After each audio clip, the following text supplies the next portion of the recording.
ஒரு சமத்தன்மையை பேணுவதாக இருப்பதுதான் திருக்குறளுடைய சிறப்பு. இதுதான் திருக்குறளுடைய ஆர்கானிக் யூனிட்டி என்பதற்கு பொருத்தமான ஒரு வாசகமாக நான் கருதுகிறேன். அந்த சின்னா என்பவன் வேறொரு சின்னா இருக்கிறான், அவன் கவிஞன். அப்போது இவன் தான் சின்னா கொள்ளுங்கள் என்று கூட்டம் வருகிறது. இவன் கிளர்ச்சியாளன் அல்ல, இவன் தான் சின்னா கொள்ளுங்கள் என்கிறார்கள். அவன் சொல்லுகிறான், நான் கவிஞன், அந்த சின்னா அல்ல, இவனுடைய மோசமான கவிதைகளுக்காக இவனை கொள்ளுங்கள் என்கிறான். பணத்தை உரிய நேரத்தில் திருப்பி தராவிட்டால் 1 பவுண்டு சதையை எடுத்துக்கொள்வேன் என்பதுதான் அந்த பத்திரத்தில் இருக்கிற வாசகம். அவள் கேட்கிறாள், நீங்கள் சதையை மட்டும்தான் எடுத்துக்கொள்வதாக சொல்லி இருக்கிறீர்கள், எனவே சதையை மட்டும் எடுத்துக்கொள்ள வேண்டும், ஒரு துளி ரத்தம் கூட சிந்தக்கூடாது.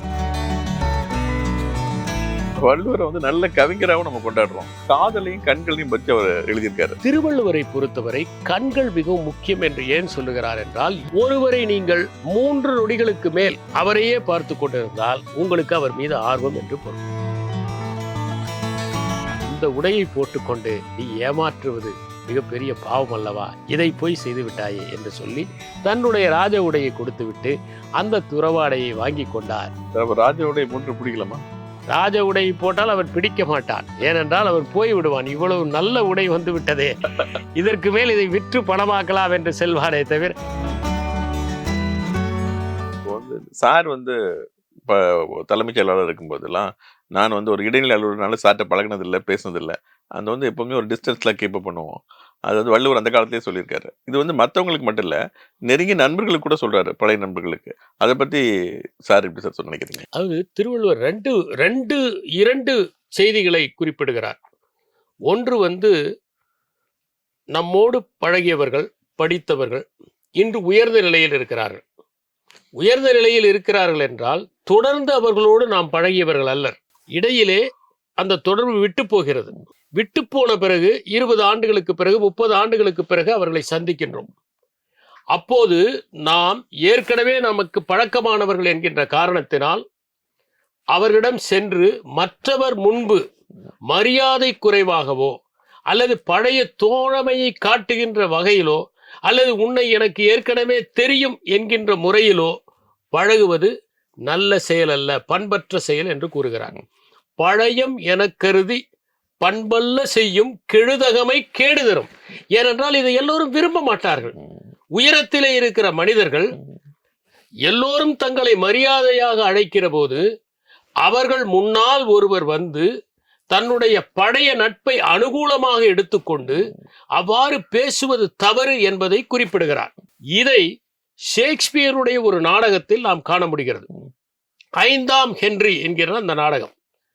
ஷேக்ஸ்பியரின் அந்த நாடகம் ஏன் முக்கியத்துவம் வாய்ந்தது என்றால், இளமை பருவத்தில் ஒருவர் சரியாக இல்லாமல் கூட பணி வந்த பிறகு, பதவி வந்த பிறகு சரியாக நடந்து கொள்ள முடியும் என்பதற்கான ஓர் உதாரணம் அது. 5ஆம் ஹென்றி இளமை பருவத்தில் பிரின்ஸ் ஹால் என்று அழைக்கப்படுபவர்.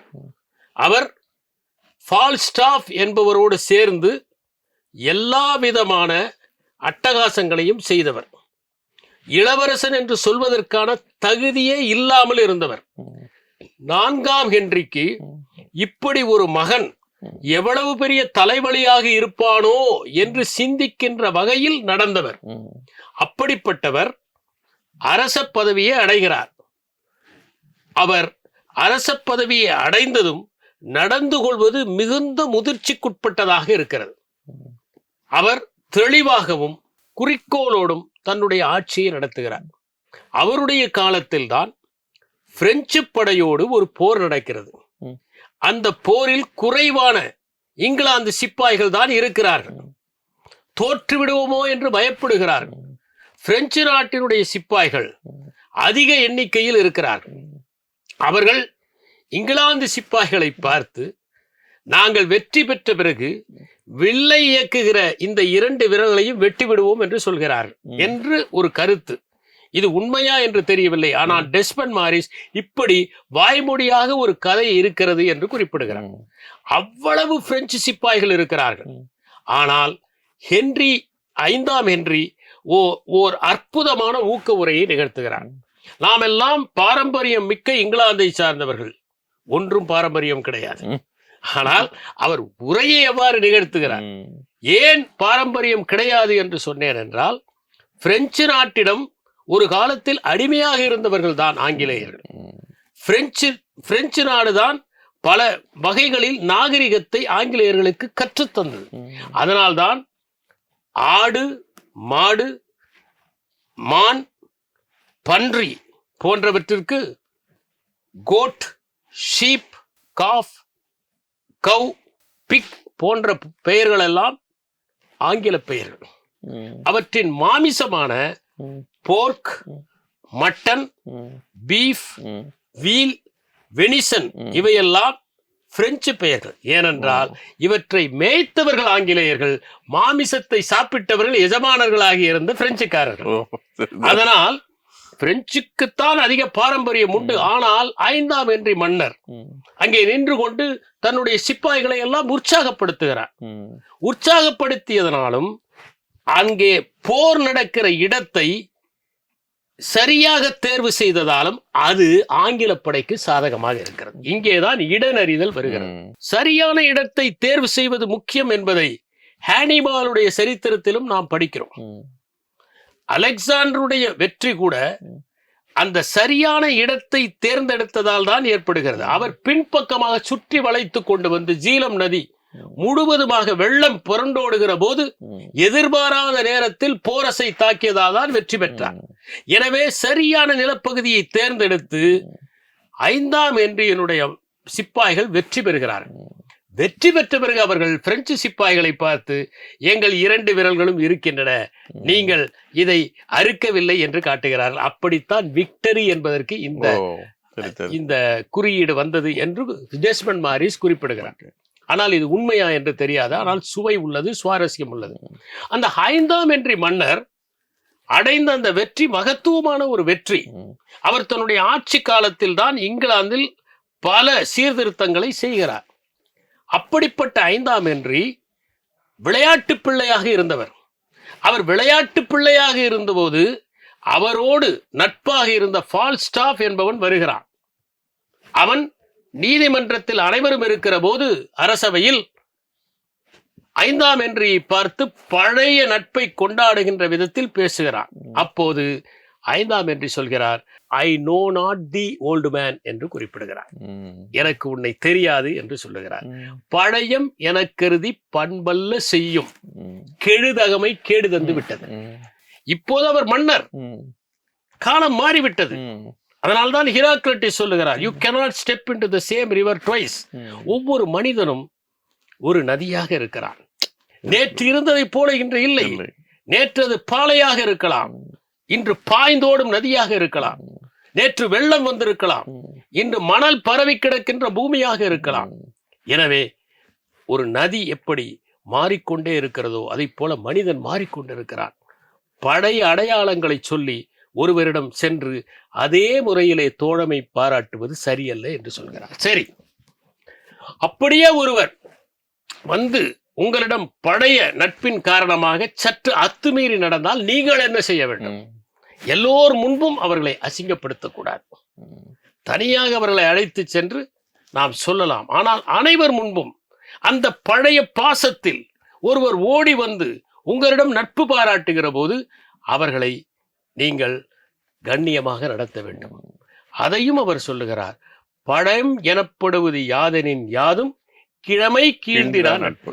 சரி, பழைய நண்பன் வந்து விட்டான், எல்லோர் முன்பும் நம்மை உரிமையோடு அழைக்கிறான், அவனை உதாசீனப்படுத்தாதீர்கள், அவனிடம் நட்பாகவே நடங்க. ஏன் அப்படி நட்பாக நடக்க வேண்டும் என்றால், அந்த இடத்தில் நீங்கள் நட்பாக நடக்கிற போது உங்கள் கண்ணியம், உங்கள் மேன்மையும் அதிகரித்து கொண்டே போகும். அப்போது உலகமே சொல்லும், இவர் பழமையை மறக்கவில்லை என்று. அப்படிப்பட்ட ஒரு நட்பை யார் ஒருவர் பேணுகிறார்களோ அவர்கள் தலைமை பண்புக்கு பொருத்தமாக இருப்பார்கள். நீங்கள் ஒரு படைப்பிரிவிலே கமாண்டராக இருக்கிறீர்கள். அப்போது உங்கள் உயிரை காப்பாற்றிய ஒருவன் நீங்கள் அந்த நாட்டின் அரசனாக ஆகிற போது வந்தால், அவன் அந்த படைய உரிமையில் பேசினால் அவனை நீங்கள் உதாசீனப்படுத்திவிட முடியுமா? முடியாது. உதாசீனப்படுத்தாதீர்கள் என்பதை பெரிய பதவியில் இருக்கிறவர்களுக்கு சொல்லுகிறார். அதே நேரத்தில் பெரிய பதவியில் இருக்கிறவர்களிடம் எவ்வாறு நடந்து கொள்ள வேண்டும் என்பதை மற்றவர்களுக்கு சொல்லுகிறார். இப்படி ஒரு சமத்தன்மையை பேணுவதாக இருப்பதுதான் திருக்குறளுடைய சிறப்பு. இதுதான் திருக்குறளுடைய ஆர்கானிக் யூனிட்டி என்பதற்கு பொருத்தமான ஒரு வாசகமாக நான் கருதுகிறேன். சார் அற்புதமா சொன்னீங்க சார். இப்போ திருக்குறள் ஷேக்ஸ்பியர் நீங்க கனெக்ட் பண்ணி வந்துட்டதுனால திரும்ப நான் அதுவே கேட்கிறேன் சார். இப்போ சுழல் வல்லன் சோர்வில்லன் இதை ரெண்டு பேரும் எப்படி சார் சொல்றாங்க? திருவள்ளுவரை பொறுத்தவரை எவன் ஒருவன் சரியான தகவல் பரிமாற்றம் செய்கிறானோ அவனை யாராலும் வெல்ல முடியாது. நாம் உலக வரலாற்றை எடுத்து பார்த்தால் கூட யாரெல்லாம் சொற்திறனில் சிறந்து விளங்கினார்களோ அவர்கள் வரலாற்றில் போற்றப்பட்டார்கள், காப்பாற்றப்பட்டார்கள். டெமஸ்தனீஸை பற்றி படிக்கிறோம். டெமஸ்தனீஸையும் சிசரோவையும் பற்றி புளூட்டார்க் ஒப்பிட்டு எழுதுகிறார். ரோமாபுரியிலே சிசரோ பேசினால் எதிர்த்து பேசுவதற்கு யாரும் இல்லை என்கின்ற அளவிற்கு வாதங்களை முன்வைக்கின்ற வழக்குரைஞராக அவர் இருந்தார். கிரேக்கத்திலே பார்த்தால் டெமஸ்தனிஸ் எழுந்து நின்று வாதாடினால் எதிரிகளை நிர்மூலமாக்குகிற ஆற்றல் பெற்றவராக இருந்தார். நாம் சரித்திரத்தை புரட்டி பார்த்தால் தன்னுடைய சிப்பாய்களை, போர்ப்படை வீரர்களை உரையால் ஊக்கப்படுத்தியவர்கள் நிறைய பேர் இருந்திருக்கிறார்கள். பாபர் கூட அப்படித்தான். பேட்டில் ஆஃப் கன்மாவில் சிப்பாய்கள் எல்லாம் போர் புரிவதற்கு விருப்பமே இல்லாத போது, ராணா சிங்காவிற்கு எதிரே போர் புரிய அவர்கள் ஆசைப்படாத போது அவரிடம் ஒரு ஊக்க உரையை நிகழ்த்துகிறார். அந்த ஊக்க உரை தான் அந்த சிப்பாய்களை போரிடுவதற்கு தூண்டியது. ஹானிபால் தன்னுடைய சிப்பாய்களிடம் ஊக்க உரை நிகழ்த்துவார். இப்படி நாம் தகவல் பரிமாற்றம் உடையவர்கள்தான் தலைமை பண்போடு திகழ முடியும் என்பதை படித்திருக்கிறோம். நாம் நெடுநல் வாடையில் பார்க்கிறோம். நெடுநல் வாடை என்பது கணவனை பிரிந்திருப்பதால் அந்த ராணிக்கு நெடுவாடையாக இருக்கிறது. போரிலே வெற்றி பெற்றதால் மன்னனுக்கு அது நல்வாடையாக இருக்கிறது. அந்த நெடுநல் வாடையிலே போர்க்களத்திலே காயப்பட்ட சிப்பாய்களை மன்னன் நேரில் சென்று சந்தித்து அவர்களுக்கு ஆறுதல் சொல்லுவதை போல ஒரு காட்சி வருகிறது. என்ன அற்புதமான காட்சி! தன்னுடைய சிப்பாய்களுக்கு மன்னனே வந்து ஆறுதல் சொல்லுகிற போது அவர்கள் எவ்வளவு ஊக்கமடைவார்கள் என்பதை சிந்தித்து பார்க்க வேண்டும். சீன சரித்திரத்திலே ஒரு காட்சி வருகிறது. கோகோ என்கிற ஒரு தளபதி இருப்பார். அவருடைய படையிலே ஒரு சிப்பாய்க்கு காலிலே ஒரு புண் வந்துவிடும். அவர் குனிந்து, அந்த தளபதி குனிந்து அந்த புண்ணில் இருக்கின்ற சீழை தன்னுடைய வாயில் உறிஞ்சி பிறகு மருந்து கட்டுவார். இதை பற்றி கேள்விப்பட்டவுடன் அந்த சிப்பாயினுடைய தாய் மாரிலே அடித்துக் கொண்டு அழுகிறாள். அக்கம் பக்கத்திலே இருப்பவர்கள் தளபதி அன்பு காட்டுவதற்காக ஏன் அழுகிறாய் என்று கேட்டபோது, இப்படி அவர் என்னுடைய முதல் மகனின் மீது அன்பு செலுத்தியதனால்தான் அவருக்காக அவன் உயிரை விட்டான், இந்த மகனும் அல்லவா உயிரை விட்டு விடுவான் அவருக்காக என்று சொல்வதை போல வருகிறது. எனவே தலைமை பண்பிலே இருக்கிறவர்கள் சொற்களாலும் செயல்களாலும் அடுத்தவர்களை உற்சாகப்படுத்துகிறவர்களாக இருக்க வேண்டும். அதுதான் மிகவும் முக்கியம். தன்னுடைய குதிரை பயிர்களின் மீது சென்ற காரணத்தால் தன்னுடைய தலைமுடியை மடித்து கொண்டவன் தான் சீனத்தினுடைய தளபதி கோகோ. அதனால் சொற்கள் மிகவும் முக்கியம் என்பதை நாம் வரலாற்றில் பார்க்கிறோம். ஷேக்ஸ்பியரை பொறுத்தவரை ஷேக்ஸ்பியருடைய நாடகங்களிலேயே நாம் சொற்களை கவிதையாக பயன்படுத்துகிறவர்களையும் பார்க்கிறோம், ஆயுதமாக பயன்படுத்துபவர்களையும் பார்க்கிறோம், சொற்களை அடுத்தவர்கள் மீது எரிகிற கற்களாக பயன்படுத்துகிறவர்களையும் பார்க்கிறோம், கேடயமாக பயன்படுத்துபவர்களையும் பார்க்கிறோம். கைவாளாகவும் கவிதையாகவும் பயன்படுத்துகிற ஆற்றல் சொற்களுக்கு உண்டு என்பதை அவர் உணர்த்துகிறார். ஒருவன் சொல்லால் ஒரு சமூகத்தினுடைய அந்த சிந்தனையை எப்படி மாற்றி கட்டமைக்க முடியும் என்கிற கேள்வி நமக்கு இருக்கிறது. அதற்கு ஒரு உதாரணம் தான் ஜூலியஸ் சீசரிலே வருகிற ஆண்டனி என்கிற பாத்திரம். ஆண்டனி நல்ல பேச்சாளன், சிசரோவை போல மிகச்சிறந்த பேச்சாளன் அல்லன், ஆனால் சிறந்த பேச்சாளன். அந்த ஆண்டனி பேசுகிறான்.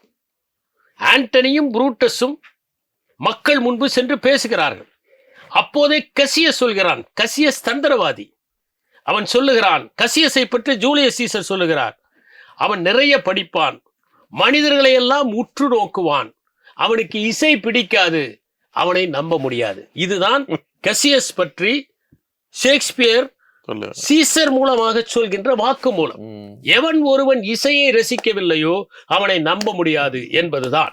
அந்த கசியஸ் தந்திரம் நிறைந்தவன். அதனால் அவன் சொல்லுகிறான், நீ ஆண்டனியை பேச விடாதே, அப்படியே பேசினாலும் நீ முதலில் பேசாதே, அவனை பேச வைத்துவிட்டு அவனுக்கு பதில் சொல். ஆனால் புரூட்டஸ் தொடர்ந்து தவறுகள் செய்கிறான். நிலப்பகுதியை தேர்ந்தெடுப்பதில் கூட தவறு செய்தவன் தான் புரூட்டஸ். எனவே கசியஸ் சொன்னதை உதாசீனம் செய்து விடுகிறான். அவன் நினைத்தான் மக்கள் அனைவருமே சீசர் மீது வெறுப்பாக இருக்கிறார்கள், எனவே ஆண்டனி என்ன சாதித்து விட முடியும் என்று நினைத்து புரூட்டஸ் பேசுகிறான். அப்போது அவன் சொல்லுகிறான், நான் பேசுவதை கேளுங்கள், அதனால் உங்களுக்கு நன்மை என்று தொடங்குகிறான். ஆனால் ஆண்டனி அடுத்ததாக பேசுகிற போது, உங்கள் காதுகளை இரவல் கொடுங்கள் என்று கேட்கிறான். இரவல் கொடுங்கள் என்று கேட்கிற போதே மக்கள் இதயத்தை கொடுத்து விட்டார்கள். அவன் ஒருபோதும் புரூட்டஸை தவறாக பேசவில்லை. அவன் சொன்னதெல்லாம், புரூட்டஸ் ஒரு கண்ணியமான மனிதன், Brutus is a honorable man. பத்திக்கு பத்தி அவன் சொல்லுகிறான், Brutus is a honorable man.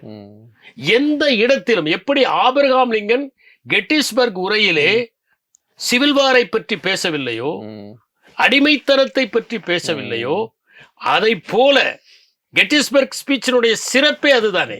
அதை போல ஆண்டனி பேசுகிறான். ஆண்டனி பேசுகிற போது புரூட்டஸை தாக்கவில்லை. அவன் சொன்னதெல்லாம், சீசர் உங்கள் மீது உயிரை வைத்திருக்கிறான்.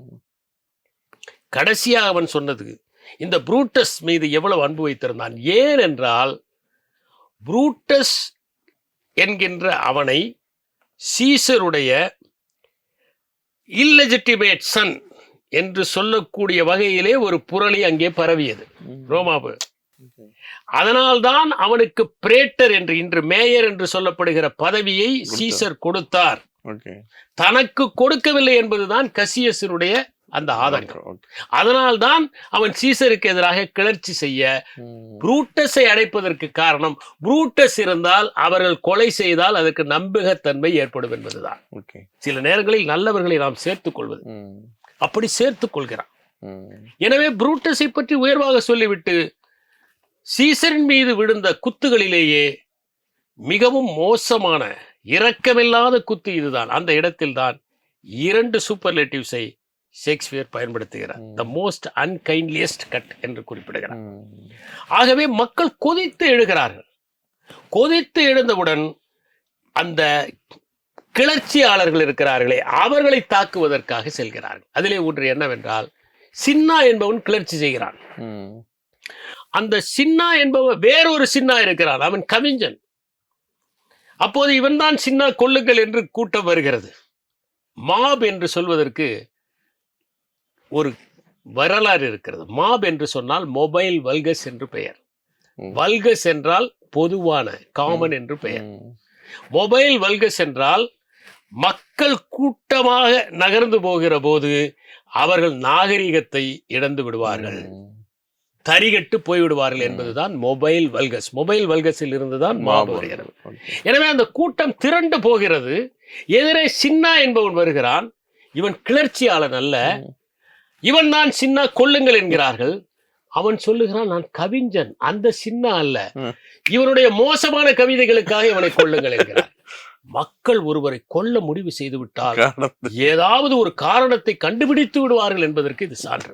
எனவே கிளர்ச்சியாளர்களை இந்த கூட்டம் வேட்டையாடுவதற்கு புறப்படுகிறது. இதை சாதித்ததற்கு ஆண்டனியுடைய அந்த ஒரே ஓர் உரைதான் காரணம். எனவே சுழல் வல்லனாக இருந்தால் அவன் சோர்வடைய மாட்டான். இதை ஆண்கள் பாத்திரம் மூலமாக மட்டும் காட்டவில்லை, பெண்கள் பாத்திரம் மூலமாகவும் காட்டுகிறார். போர்ஷியா என்கிற ஒரு பாத்திரம். ஷேக்ஸ்பியருடைய சில பாத்திரங்கள் 2 இடங்களில் வருகின்றன. உதாரணத்திற்கு ரேப் ஆஃப் த லூக்கர்ஷியா என்கிற ஒரு நீள கவிதை. அந்த கவிதை ஏன் முக்கியம் என்றால், லூக்கர்ஷியா என்கிற பெண்மணியை ரோமானிய மன்னன் ஒருவன் கற்பழித்து விடுகிறான். அப்போது கிளர்ச்சியாளர்கள் செல்கிறார்கள். அதிலே புரூட்டஸ் என்கிற ஒருவனும் உண்டு. அதற்கு பிறகுதான் மன்னராட்சி என்றாலே வெறுப்பு வந்து விடுகிறது ரோமானிய மக்களுக்கு. அதனால்தான் ஒருவேளை ஜூலியஸ் சீசர் மன்னராகி விடுவானோ என்கின்ற அச்சம் ரோமாபுரி மக்களுக்கு இருக்கிறது. ஏன்னா மன்னர் என்றால் அதிகாரத்தை அவர்கள் கண்டபடி துஷ்பிரயோகம் செய்து விடுவார்கள் என்பதனால்தான். ஆனால் பரிதாபம் என்னவென்றால் அடுத்து வந்த அகஸ்டஸ் சீசர் மன்னராகி விடுகிறார், பேரரசராகி விடுகிறார். தவிர்க்க முடியாத ஒன்றாக ஆகிவிட்டது. அப்படி அதில் ஒரு புரூட்டஸ் வருகிறது. இதிலே வருகிற சீசரிலே வருகிற மனைவியின் பெயர் போர்ஷியா. அவள்தான் சொல்லுவாள், இரவு நேரத்தில் நீங்கள் ஏன் இப்படி விழித்துக் கொண்டிருக்கிறீர்கள் என்று கேட்பாள். அவள் ஏதோ சதித்திட்டம் தீட்டுகிறார்கள் என்று புரூட்டஸை பார்த்து இந்த கேள்வியை கேட்கிறாள். அவள் பெயர் போர்ஷியா. இன்னொரு பாத்திரம், மிகவும் முக்கியமான பாத்திரம் ஒன்று வருகிறது, வெனிஸ் நகரத்து வியாபாரி. அதிலே போர்ஷியா என்கிற பெண்மணி தான் அந்த ஷைலாக்கு எதிராக வாதிடுகிறார். நீங்கள் அதை கவனிக்க வேண்டும். அவர்கள் எழுதி தந்த பத்திரத்தில் பணத்தை உரிய நேரத்தில் திருப்பி தராவிட்டால் 1 பவுண்டு சதையை எடுத்துக்கொள்வேன் என்பதுதான் அந்த பத்திரத்தில் இருக்கிற வாசகம். போர்ஷியா திறமையாக வாதாடுகிறாள். அவள் கேட்கிறாள், நீங்கள் 1 பவுண்டு எடுத்துக்கொள்ளலாம், 1 பவுண்டுக்கு 1 கிராம் கூட குறையக்கூடாது, கூடவும் கூடாது. இது எப்படி சாத்தியம்? நீங்கள் சதையை மட்டும்தான் எடுத்துக்கொள்வதாக சொல்லி இருக்கிறீர்கள். எனவே சதையை மட்டும் எடுத்துக்கொள்ள வேண்டும், 1 துளி ரத்தம் கூட சிந்தக்கூடாது. இப்படி ஒரு நிபந்தனை அவள் விதித்த போது ஷைலாக் தோற்று போவது மட்டுமில்லாமல் சொத்துகளையும் இழந்து விடுகிற ஒரு சூழலை அவள் உருவாக்கிறாள்.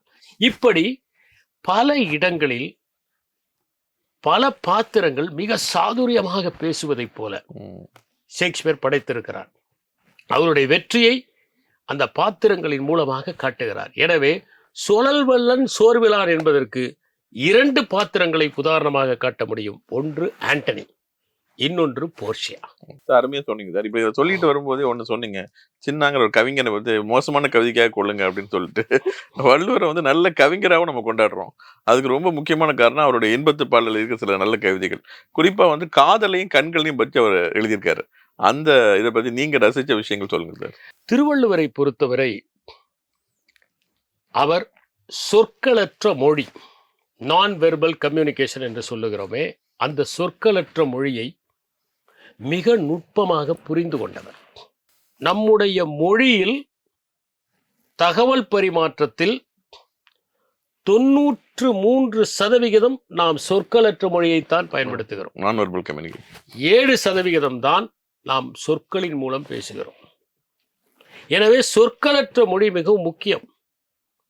சொற்களற்ற மொழி ஏன் முக்கியம் என்றால், சில நேரங்களில் உங்கள் உடல் மொழி உங்கள் உதட்டு மொழியை விட வலிமையானதாக இருக்கிறது. உங்கள் உதட்டு மொழி ஏமாற்றலாம், உடல் மொழி ஏமாற்றாது. நான் மகிழ்ச்சி அடைகிறேன் என்று நீங்கள் ஒருவரை பார்த்து கை குலுக்குவீர்கள், ஆனால் முகத்திலோ வன்மம் இருக்கும், அது தெரிந்துவிடும். எனவே உடல் மொழி சக்தி வாய்ந்தது. அதனால்தான் திருவள்ளுவர் திரும்ப திரும்ப சொல்கிறார், நீங்கள் குறிப்பறிதல் முக்கியம்.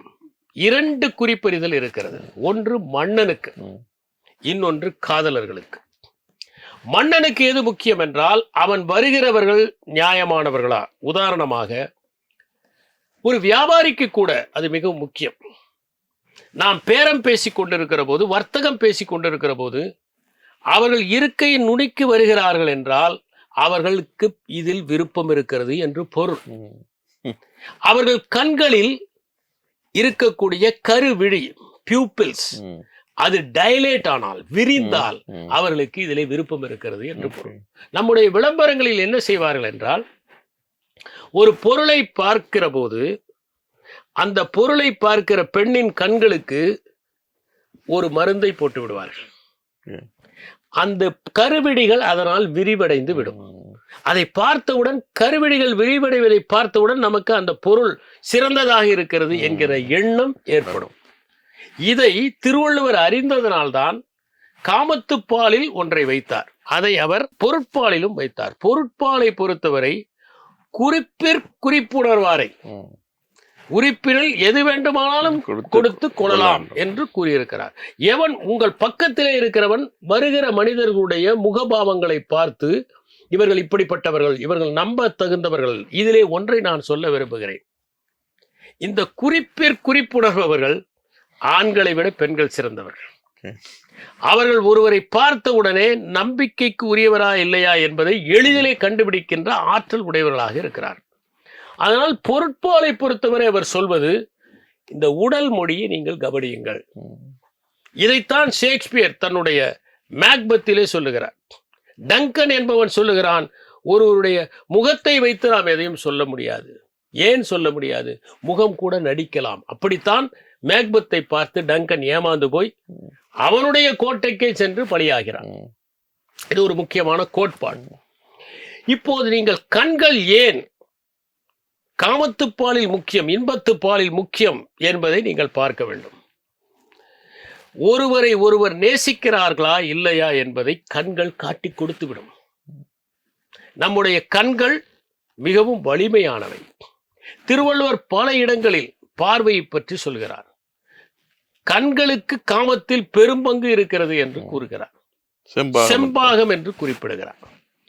நான் பார்க்காத போது அவள் என்னை பார்க்கிறாள், நான் பார்க்கிற போது நிலத்தை பார்த்து அவள் மெல்ல சிரிக்கிறாள் என்று இன்னொன்றில் சொல்லுகிறார்.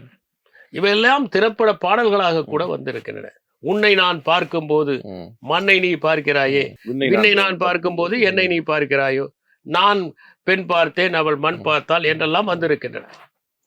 திருவள்ளுவரை பொறுத்தவரை கண்கள் மிகவும் முக்கியம் என்று ஏன் சொல்லுகிறார் என்றால், இன்றைய இந்த நவீன உளவியலோடு நீங்கள் தொடர்பு படுத்தி பார்த்தால், உடல் மொழியியலோடு தொடர்பு படுத்தி பார்த்தால், ஒருவரை நீங்கள் 3 நொடிகளுக்கு மேல் அவரையே பார்த்து கொண்டிருந்தால் உங்களுக்கு அவர் மீது ஆர்வம் என்று பொருள்.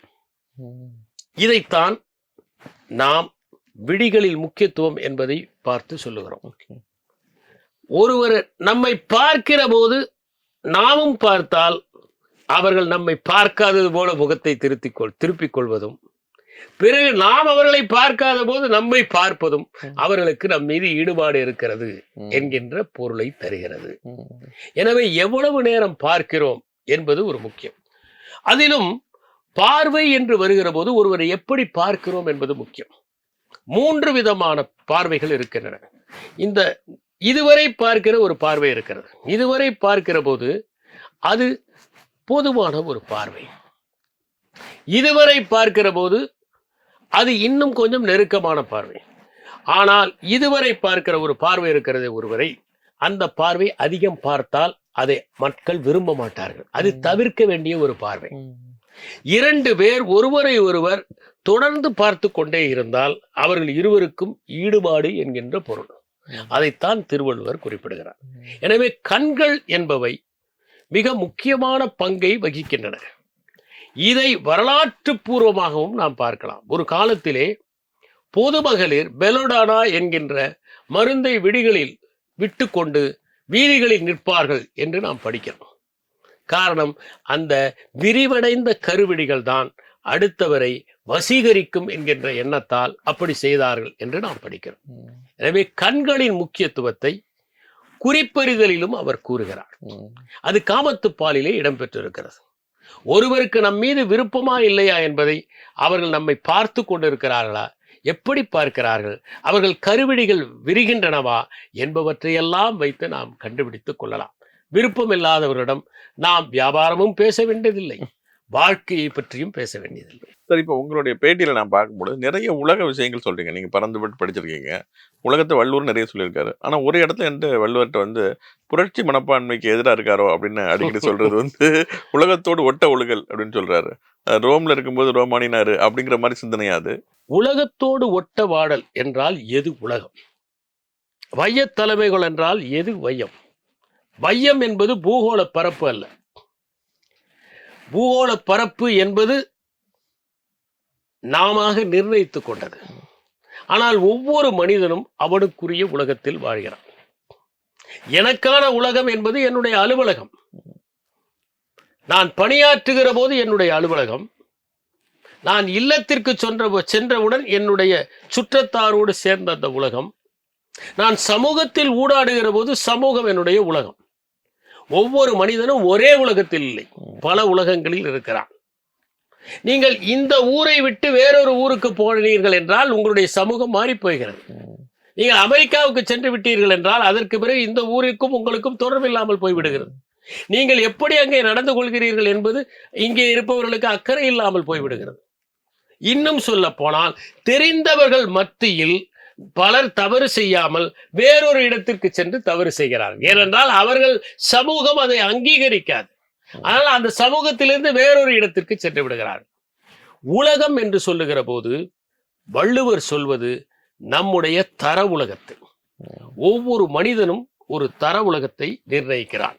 உங்களுடைய தர உலகம் எப்படி தீர்மானிக்கப்படுகிறது என்றால் நீங்கள் யாரோடு நெருங்கி பழகிறீர்கள். இப்போது உளவியல் அறிஞர்கள் கூறுகிறார்கள், நீங்கள் நெருக்கமாக பழகுகிற 5 பேருடைய சராசரி என்று சொல்கிறார்கள். நீங்கள் யாருடன் நெருக்கமாக பழகுகிறீர்களோ உங்களை அறியாமலேயே அவர்கள் உங்களிடம் ரசவாதத்தை ஏற்படுத்துகிறார்கள். உயர்ந்த கொள்கை உடையவர்களிடம் நீங்கள் பழகுகிற போது நீங்களும் அந்த கொள்கைகளில் கொஞ்சம் உறிஞ்சிக் கொள்வீர்கள். நிறைய படிப்பவர்களோடு நீங்கள் பழகுகிற போது நாமும் படிக்க வேண்டும் என்று நினைப்பீர்கள். நேர்மையானவர்களுக்கு பழகுகிற போது ஏதேனும் சற்று குறுக்கு புத்தி வந்தால் கூட ஒதுக்கிவிட வேண்டும் என்கிற எண்ணம் வரும். ஏனென்றால் அவர்கள் உங்களை பரிகசிப்பார்கள், உங்களை விலக்கி விடுவார்கள். எனவே உங்கள் தர உலகம் என்பது 5 காரணிகளால் ஏற்படுவது. 1, நீங்கள் நெருக்கமாக பழகுகிறவர்கள். நீங்கள் வாசிக்கிற புத்தகங்கள், நீங்கள் என்ன மகத்தான புத்தகங்களை, திருக்குறளை வாசிக்கிறீர்களா? லாவோட்சுவின் டாபோ டீச்சிங்கை வாசிக்கிறீர்களா? அரிஸ்டாட்டிலின் நிக்கோமேச்சியன் எத்திக்ஸ் வாசிக்கிறீர்களா? நீங்கள் பிளாட்டோவினுடைய ரிபப்ளிக் வாசிக்கிறீர்களா? கன்ஃபியூஷியஸின் அனலெக்ஸ் வாசிக்கிறீர்களா? புத்தரின் தர்மபதத்தை வாசிக்கிறீர்களா? பாரதியாருடைய பாஞ்சாலி சபதத்தை வாசிக்கிறீர்களா? பாரதிதாசனுடைய புரட்சி கவி வாசிக்கிறீர்களா? எதை வாசிக்கிறீர்கள்? நீங்கள் வாசிக்கிற புத்தகம் எது? டால்ஸ்டாயினுடைய அண்ணா கரீனா வாசிக்கிறீர்களா? புத்துயிர் வாசிக்கிறீர்களா? எதை வாசிக்கிறீர்கள்? அது உங்கள் உலகத்தை தீர்மானிக்கிறது. நீங்கள் எப்படிப்பட்ட கொள்கையை வைத்திருக்கிறீர்கள், அது மிகவும் முக்கியம். நீங்கள் எப்படிப்பட்ட லட்சியங்களை வைத்திருக்கிறீர்கள், இவையெல்லாம் உங்களுடைய தர உலகத்தை தீர்மானிக்கிறது. எனவே உங்கள் தர உலகம்தான் வள்ளுவர் பேசுகிறார். அப்படி நீங்கள் இந்த தர உலகம் இருந்தால் கூட பூகோள உலகத்தில் வாழ வேண்டிய கட்டாயத்தில் இருக்கிறீர்கள். சரி, பூகோள உலகத்திலிருந்து நீங்கள் வேறொரு இடத்திற்கு போய் அந்த இடத்திலே வாழ முடியுமா? முடியாது. நீங்கள் உங்கள் வீதியில் தான் வசிக்க வேண்டும். நீங்கள் உங்கள் சமூகத்தில் தான் வசிக்க வேண்டும். நீங்கள் உங்கள் நகரில் தான் வசிக்க வேண்டும். தப்பித்து போய்விட முடியாது. அப்படி இருக்கிற பட்சத்தில் நீங்கள் இந்த ஒரு தர உலகத்தை வைத்துக்கொண்டு அந்த தர உலகத்தில் உடல் ரீதியாக வாழ வேண்டிய கட்டாயத்துக்கு உட்படுகிறீர்கள். சரி, இந்த தர உலகத்தை அங்கே சென்று திணிக்க முடியுமா? நிராகரித்து விடுவார்கள். எவல்யூஷனுக்கும் ரெவல்யூஷனுக்கும் இருக்கிற ஒரு வித்தியாசம், ரெவல்யூஷன் திரும்பக்கூடும். புரட்சி நடந்த நாடுகளில் மறுபடியும் பழைய நிலைமை வந்துவிட்டது. புரட்சிகள் மறுபடியும் திரிந்து போவதற்கான வாய்ப்புகள் இருக்கின்றன, நீர்த்து போவதற்கான வாய்ப்புகள் இருக்கின்றன. ஆனால் ஒருபோதும் சிம்பன்சியும் மனிதனும் பிரிந்த அந்த கிளையிலிருந்து மறுபடியும் மனிதன் அந்த கிளையாக ஆக முடியாது. எவல்யூஷன் என்பது மறுபடியும் மாறாத ஒன்று, irreversible. Revolution is reversible, evolution is irreversible. அப்போது நீங்கள் உங்களுடைய தர உலகத்தை அங்கே திணிக்க முற்பட்டால் முடியாது. ஆகவே நீங்கள் அந்த உலகம், அந்த புற உலகத்தில் வாழுங்கள். உங்கள் தர உலகத்தை கைவிடாதீர்கள். உங்கள் தர உலகத்தின் மூலம் இந்த புற உலகத்தில் படிப்படியாக மாற்றங்களை செய்யுங்கள். அதை விட்டு நீங்கள் செய்ய முடியாது. எப்படி இருக்க வேண்டும் என்றால், நீர்த்தாவரத்தின் இலை மேல் தண்ணீர் இருப்பதை போல இருங்கள். நீங்கள் அந்த சமூகத்தில் இருங்கள். Be in the world but don't be of it. அப்படி வாழ கற்றுக்கொள்ளுங்கள். சில புற தேவைகளுக்காக இந்த சமூகத்தில் தான் வாழ்ந்து தீர வேண்டும். பல நேரங்களில் உங்கள் குடும்பத்தோட அப்படி வாழ வேண்டிய சூழல் ஏற்படும். ஆனால் படிப்படியாக இந்த மாற்றத்தை நீங்கள் ஏற்படுத்த வேண்டும். உங்கள் தர உலகம் உங்களுக்கு கற்றுத்தந்ததை, நீங்கள் அடைந்த மேன்மையை இந்த புற உலகத்தின் மீது சிறிது சிறிதாக செலுத்தி அதையும் நீங்கள் மாற்றுவதற்காக, மடைமாற்றம் செய்வதற்கான முயற்சியில் ஈடுபடுங்கள். இதுதான் இந்த குறட்பாவினுடைய பொருள் என்று நான் கருதுகிறேன். இந்த இடத்துல எனக்கு இன்னொரு கேள்வியும் வருது. பொய்மையும் வாய்மை இடத்து அப்படின்னு சொல்றாரு. இப்ப கிட்டத்தட்ட நீங்க சொல்றது இது வரும்போது நம்ம வந்து பிடிக்குதோ பிடிக்கல தாமரை இலை தண்ணீர் மாதிரி இருக்கணும்னு சொல்றீங்க. இப்ப அந்த பொய்மையும் வாய்மை இடத்துங்கிறதுக்கு வேற டைமென்ஷன்ஸ் என்னென்ன சார் பாக்குறீங்க? பொதுவாகவே 3 செய்திகளை நாம் பார்க்க வேண்டும். எது நடக்கிறதோ அது உண்மை. அதை நாம் எப்படி உணர்கிறோமோ அது மெய்மை. அதை எப்படி நாம் வியாக்கியானம் செய்கிறோமோ அது வாய்மை. உதாரணமாக ட்ரூத் என்பது உண்மை, ஃபேக்ட் என்பது மெய்மை. வாய்மைக்கு இணையான ஒரு ஆங்கில சொல் கிடையாது. ட்ரூத் என்று சொன்னால் நடந்தது, ஆனால் அந்த நடந்ததை நாம் எப்படி புரிந்து கொள்கிறோம், இதுதான் மெய்மை. ஆனால் புரிந்து கொண்ட மாதிரியே சொல்ல முடியுமா? சொல்லக்கூடாது. எப்படி சொல்ல வேண்டும் என்றால், நீங்கள் அதைத்தான் திருவள்ளுவர் சொல்லுகிறார், யாருக்கும் தீங்கில்லாத வகையில் சொல்ல வேண்டும். இதற்கு ஒரு விளக்கத்தை நான் திரைப்படங்களின் மூலமாகவே சொல்ல விரும்புகிறேன். ரோஷமான் என்கிற ஒரு படத்தை அகிரோ குரோசவா எடுத்தார். ஒரு கொலையை பற்றி ஆளாளுக்கு எவ்வாறு வியாக்கியானம் தருகிறார்கள் என்பதுதான் அந்த படம். கொலை நடந்தது உண்மை, ஆனால் அது கொலையா, எப்படி நடந்தது, யாரால் நடந்தது என்பதற்கு ஒவ்வொருவர் ஒரு வாக்குமூலத்தை தருகிறார்கள். ஏனென்றால் அது ஃபேக்ட். அதனால்தான் அயோத்திதாச பண்டிதர் சொல்லுகிறார், நீங்கள் you have to glean the truth from the facts. மெய்மையிலிருந்து உண்மையை பிரித்தெடுக்க வேண்டும் என்று குறிப்பிடுகிறார். பொய்மை எப்போது வாய்மையாகும்? தீங்கு இல்லாத ஒருவருக்கு தீங்கு நினைக்க வேண்டும் என்பதற்காகவே ஒருவர் ஒரு உண்மையை சொன்னால் அது நிச்சயமாக வாய்மையாகாது, அது பொய்யாகத்தான் இருக்க முடியும். அதனால்தான் ரவீந்திரநாத் தாகூர் சொன்னார், a truth told with a bad intention is also a lie. ஆனால் திருவள்ளுவர் சொன்னார், a lie told with a good intention is also truth என்று சொன்னார். அப்படி பார்க்கிற போது பொய்மையும் எப்போது வாய்மையாகும் என்றால் யாருக்குமே தீங்கு இல்லாததாக இருக்க வேண்டும். ஆங்கிலத்தில் 2 விதமான பொய்களை சொல்லுவார்கள். ஒன்று ஒயிட் லை, இன்னொன்று பிளாக் லை. தீங்கு விளைவிக்கக்கூடியது பிளாக் லை, தீங்கு விளைவிக்காதது ஒயிட் லை. உதாரணமாக, ஒரு வீட்டுக்கு செல்கிறீர்கள், அப்போதுதான் சாப்பிட்டு பிடித்திருக்கிறார்கள், நீங்கள் வந்தவுடன் சாப்பிட கூப்பிடுகிறார்கள். நீங்கள் சாப்பிடுகிறேன் என்று சொல்லிவிட்டால் அவர்களுக்கு தர்ம சங்கடம். தயாரிக்க வேண்டும், ஆள் இருக்கிறதோ பொருள் இருக்கிறதோ என்பது தெரியாது. ஒரு சம்பிரதாயமாக சாப்பிடுங்கள் என்று சொல்லி இருக்கிறார்கள். இப்போதுதான் சாப்பிட்டு வந்து விட்டேன் என்று சொன்னால் அது ஒரு ஒயிட் லைன். எனவே பொய்மை எப்போது வாய்மையாகும் என்றால் நாம் அதை நல்ல எண்ணத்தில் சொல்லுகிற போது. இதை சட்டவியலோடு நீங்கள் தொடர்பு படுத்தி பார்க்க முடியும். ஒரு குற்றத்தை ஒருவன் செய்திருக்கிறான் என்று நீதிமன்றத்தில் ஒரு வழக்கு தொடர்ந்தால் அவன் அதை வேண்டுமென்றே செய்தானா என்பது பார்க்க வேண்டும். சட்டத்திலே மென்ஸ் ரியா என்கிற ஒன்று உண்டு. குற்றமுள்ள மனம் என்பதுதான் அதனுடைய பொருள். மென்ஸ் ரியா, ஆக்டஸ் ரியஸ் என்று 2 இருக்கிறது. கொலை புரிந்தது ஆக்டஸ் ரியஸ். குற்ற உணர்வோடு அவன் செய்தானா? தன்னை காப்பாற்றிக் கொள்ள ஒருவன் தன்னை அடிக்க வந்தவனை ஓங்கி அடித்து விடுகிறான், அவன் கீழே விழுந்து இறந்து விடுகிறான். ஆக்டஸ் ரியஸ் இருக்கிறது. அவனை கொல்ல வேண்டும் என்பது அவனுடைய நோக்கம் அல்ல.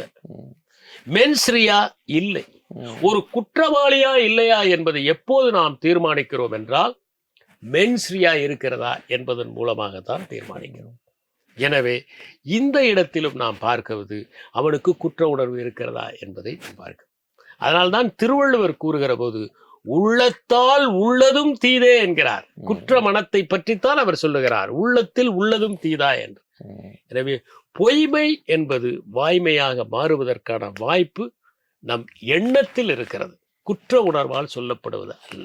அதுதான் முக்கியம். இதோடு தொடர்புடைய ஒரு கேள்வி, போலித்துறவு அதை பற்றி சொல்றார் வள்ளுவர். மனத்தது மாசாக மாண்டார் நீராடி மறைந்தொழுகும் மாந்தர் பல்லர், அப்புறம் தவமறைந்தொழுகும், இந்த மாதிரிலாம் சொல்றாரு. அது வந்து என்றைக்குமே இருக்கக்கூடிய, அந்த காலத்திலும் இருந்திருக்கு, இந்த காலத்திற்கு எப்போதுமே இருக்கக்கூடிய விஷயம். அதை பற்றி உங்களுடைய பார்வை என்ன சார்? புதல் மறைந்து அல்லவை செய்தல் என்கின்ற ஒரு அற்புதமான குறளை திருவள்ளுவர் சொல்லியிருக்கிறார். ஒருவன் துறவரத்தில் புகுந்து கொண்டு துறவரத்துக்கு ஒவ்வாத ஒன்றை செய்வது ஒரு புதரிலே மறைந்து கொண்டு புல் சிமிழ்த்தற்று என்று சொல்லுகிறார். ஒரு புதரிலே ஒருவன் மறைந்து கொண்டு பறவைகளை எல்லாம் வேட்டையாடுவதற்கு ஒப்பானது என்று குறிப்பிடுகிறார். இதுதான் அந்த குறள். இது புத்தருடைய வாழ்க்கையிலே நடந்த ஒன்று.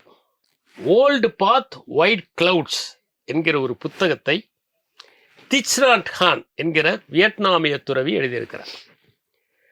திச் நாட் ஹான் பற்றி உங்களுக்கு சொல்ல வேண்டும். அவருடைய பெயர் நோபல் பரிசுக்கு கூட பரிந்துரை செய்யப்பட்டது. நிறைய புத்தகங்கள் அவர் மைண்ட்ஃபுல்னஸ் பற்றி எழுதியிருக்கிறார். அந்த திச் நாட் கான் ஏன் ஒயிட் கிளவுட்ஸ் என்று சொல்லுகிறார் என்பதை முதலில் புரிந்து கொள்ள வேண்டும். புத்தர் நீ மென்மேகத்தை போல இரு என்று குறிப்பிட்டார். எந்த இடத்திலும் அவர் நிரந்தர ஆசிரமத்தை ஏற்படுத்தி கொள்ளவில்லை. அவர் தொடர்ந்து நடந்து கொண்டே இருந்தார், மாறிக்கொண்டே இருந்தார். ஒரு இடத்திலே ஒரு மாதம் தங்குவார், பிறகு மாறிக்கொண்டிருப்பார். அந்த இடத்திலே அவர்களுக்கு பிடிப்பு வரக்கூடாது என்பதனால் தான் இந்த மாற்றம். மாறுகிற போது பல எதிர்பாராத சூழல்களை அவர் சந்திக்க வேண்டும். தட்பவெட்ப சூழல், சில நேரங்களில் உணவு கிடைக்காது. ஒரு கட்டத்தில் புத்தருடைய அந்த சங்கத்தில் தவிட்டை வைத்து ரொட்டி செய்து சாப்பிட்டு இருக்கிறார். அவ்வளவு நெருக்கடிகள் ஏற்படக்கூடியது. ஆனால் அந்த நெருக்கடிகளின் போதுதான் ஒருவன் தன்னுடைய ஆசைகளை முழுவதுமாக உதிர்க்க முடியும் என்பதுதான். ஒரு சன்னியாசியினுடைய வாழ்க்கை பாதுகாப்பாக இருக்கக்கூடாது, அதனால் மாறிக்கொண்டே இருக்க வேண்டும். அதற்கு உதாரணமாக வெண்மேகத்தை சொல்கிறார். ஒரு வெண்மேகத்தை பாருங்கள், கருமேகம் அந்த இடத்திலேயே இருக்கும், ஆனால் வெண்மேகம் திரிந்து கொண்டே இருக்கும். நீங்கள் திரிந்து கொண்டே இருங்கள். எப்படி ஒரு வெண்மேகம் ஓரிடத்திலே நிலை கொள்வது இல்லையோ அதை போல நீங்கள் சுற்றி கொண்டே இருங்கள் என்றுதான் அவர் சொன்னார். அதனால்தான் ஓல்டு பாத் ஒயிட் கிளவுட்ஸ் என்கிற புத்தகத்தை எழுதினார். அந்த புத்தகத்தில் ஒரு கருத்தை குறிப்பிடுகிறார். புத்தர் ஒன்றும் சொல்லாமல் போகவில்லை. மனைவியிடமெல்லாம் சொல்லிவிட்டுத்தான் துறவுக்கு சென்றார். அவர் ஏன் துறவுக்கு சென்றார் என்பதிலேயே இரண்டு விதமான பார்வைகள் இருக்கின்றன. எல்லோரும் சொல்வது அவர் வயோதிகரை பார்த்தார், நோயாளியை பார்த்தார், மரணத்தை பார்த்தார், அதனால் அவர் துறவரத்திற்கு சென்றார் என்கிற ஒரு பொது பார்வை உண்டு. திச் நாட் கான் கூட அதைத்தான் சொல்லுகிறார். ஆனால் பாபா சாஹேப் அம்பேத்கர், ரோகிணி நதி என்கின்ற ஒன்று ஓடுகிறது, கோலியர்களுக்கும் சாக்கியர்களுக்கும் அதை பங்கிடுவதிலே பிரச்சனை ஏற்படுகிறது. இந்த முறை சாக்கியர்களுக்கு அது வர வேண்டும், ஆனால் கோலியர்கள் தர மறுக்கிறார்கள். போர் தொடுக்கலாம் என்று சொல்கிறார்கள் சாக்கியர்கள். அந்த நிர்வாக குழுவிலே இருக்கிற புத்தர் அது வேண்டாம் என்று சொல்கிறார். இந்த பிரச்சனையினால்தான் அவர் துறவரத்தை தேர்ந்தெடுக்கிறார் என்கிற கருத்தை பாபா சாஹேப் அம்பேத்கர் எழுதியிருக்கிறார். ஸ்டீஃபன் பேச்சுலர் கூட த கன்ஃபெஷன்ஸ் ஆஃப் அன் அத்தியிஸ்ட் என்கிற புத்தகத்தில் இந்த ரோகிணி நதியை பற்றி குறிப்பிடுகிறார். எனவே ரோகிணி நதி என்பது ஒன்று இருந்தது. அந்த பிரச்சனை இரண்டு சிறு சிறு குறு நாடுகள், ஒன்று புத்தர், ஒன்று பேரரசனுடைய மகன் அல்ல, குறுநில மன்னர்கள், சீஃப்டன், அந்த சாக்கிய சீஃப்டனுடைய மகன். இப்படித்தான் அது சொல்கிறது. அவர் வீட்டிலே யசோதையிடமெல்லாம் சொல்லிவிட்டு தான் போனார் என்கிறார் திச் நாட் கான். இரவு நேரத்தில் குதிரையில் செல்கிறார்கள். அதை அவர்கள் போய் காட்டிலே இறங்கி விடுகிறார்கள். குதிரையை ஓட்டி வந்தவனை புத்தர் வழி அனுப்புகிறார். அவன் கண்ணீரோடு செல்கிறான். அந்த இடத்திலே தன்னுடைய ராஜ உடைகளை எல்லாம் கழற்றி விட்டு துறவரத்தை மேற்கொள்வதற்கு துவராடையை அணிய வேண்டும். அங்கே ஒருவன் துறவாடைகளுடன் நின்று கொண்டிருக்கிறான். அவனிடம் புத்தர் கேட்கிறார், நீங்கள் யார்? நீங்கள் துறவியா? இல்லை, நான் வேடன். நீ வேடனாக இருந்து கொண்டு எதற்காக இந்த உடையை உடுக்குகிறாய் என்று கேட்டபோது அவன் சொல்கிறான், இந்த உடையை பார்த்தால் விலங்குகள் எல்லாம் பயந்து ஓடாது, எளிதில் பிடித்துக் கொள்ளலாம். அப்போது புத்தர் சொல்லுகிறார், இந்த உடையை போட்டுக்கொண்டு நீ ஏமாற்றுவது மிகப்பெரிய பாவம் அல்லவா, இதை போய் செய்து விட்டாயே என்று சொல்லி தன்னுடைய ராஜ உடையை கொடுத்து விட்டு அந்த துறவாடையை வாங்கி கொண்டார் என்று திச் நாட் கான் பதிவு செய்கிறார். திருவள்ளுவருடைய குரலுக்கும் இதற்கும் எவ்வளவு தொடர்பு இருக்கிறது என்று பாருங்கள். ராஜ உடையை போட்டு பிடிக்கலாமா? ராஜ உடை போட்டால் அவன் பிடிக்க மாட்டான். ஏனென்றால் அவன் போய் விடுவான். இவ்வளவு நல்ல உடை வந்து விட்டதே, இதற்கு மேல் இதை விற்று பணமாக்கலாம் என்று செல்வாரே தவிர அறிவுரை சொல்லுகிறார், அவன் அதை வாங்கி கொண்டு போய் விடுகிறான். அப்படித்தான் வருகிறது. நல்ல கருத்து சார். இப்போ இன்னொரு முக்கியமான கேள்வி சார், பொய்யா விளக்கம் அப்படின்னு கூட வள்ளுவர் சொல்றாரு சார். அது என்ன சார்? அது என்ன பொய்யா விளக்கம்?